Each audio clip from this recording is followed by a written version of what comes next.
சென்னை அண்ணா அறிவாலயத்தில் மதிமுக பொதுச் செயலாளர் வைகோ செய்தியாளர்களை சந்திக்கிறார். நேரலையில் பார்க்கலாம். தலைமையிலான மதச்சார்பற்ற முற்போக்கு கூட்டணி வெற்றி பெறுவதற்காக அனைத்து தொகுதிகளுக்கும் தன்னுடைய முழுமையான நேரத்தை வழங்கி அனைத்து தொகுதி கூட்டணி கட்சி வேட்பாளர்களும் திராவிட முன்னேற்ற கழக வேட்பாளர்களாகவே வெற்றி பெற வேண்டும் என்ற உணர்வோடு கடுமையான பிரச்சாரத்தில் ஈடுபட்டு காலை வேளையிலும் கூட பொதுமக்களை சந்தித்து ஒவ்வொரு நாளும் ஒவ்வொரு பகுதியிலே இருக்கக்கூடிய தோழமை கட்சியினர் முன்னணியினர் அனைவரிடமும் அலைபேசியிலும் தொடர்பு கொண்டு வாக்குப்பதிவன்றும் கூட தொடர்பு கொண்டு மொத்தத்தில் உள்ள மதச்சார்பற்ற முற்போக்கு கூட்டணியை இயக்குவதற்கு மிக கடுமையான பணிகளிலே முனைப்பான பணிகளிலே ஈடுபட்ட திராவிட முன்னேற்ற கழக தலைவர் என்னுடைய ஆறுயிர் சகோதரர் மாண்புமிகு தளபதி மு.க.ஸ்டாலின் அவர்களுக்கும் திராவிட முன்னேற்ற கழக முன்னோடிகளுக்கும் திராவிட முன்னேற்ற கழக அனைத்து நிர்வாகிகளுக்கும்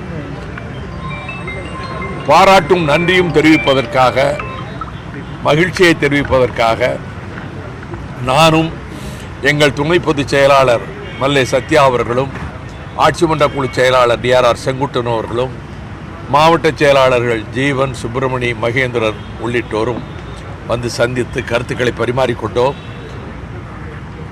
வெற்றி வாய்ப்பு 100க்கு 100 பிரகாசமாக இருக்கிறது என்பதுதான் எங்களுடைய கணிப்பு. ஆகவே 40 நமது என்று சொன்னதில் ஒரு தொகுதியில் தேர்தல் நடைபெறவில்லை.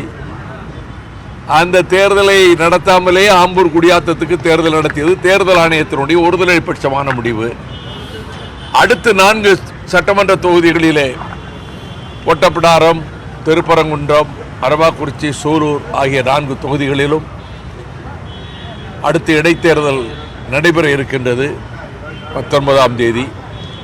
அந்த தேர்தல்களிலும் திராவிட முன்னேற்ற கழகம் தன்னுடைய வியூகத்தை வகுப்பதற்காக இன்று காலையில் 2 தொகுதிகள் திருப்பரங்குன்றம், ஒட்டப்பிடாரம் ஆய்வு திமுக கழக தலைவர் மேற்கொண்டு ஆலோசனைகள் மேற்கொண்டிருக்கிறார்.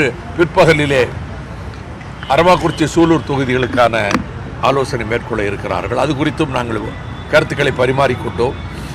ஆக பிரச்சார முறையை எப்படி வகுப்பது என்று அவர்கள் திட்டமிட்டிருக்கின்றார்கள். அதனை அனுசரித்து மறுமலர்ச்சி திராவிட முன்னேற்ற கழகமும்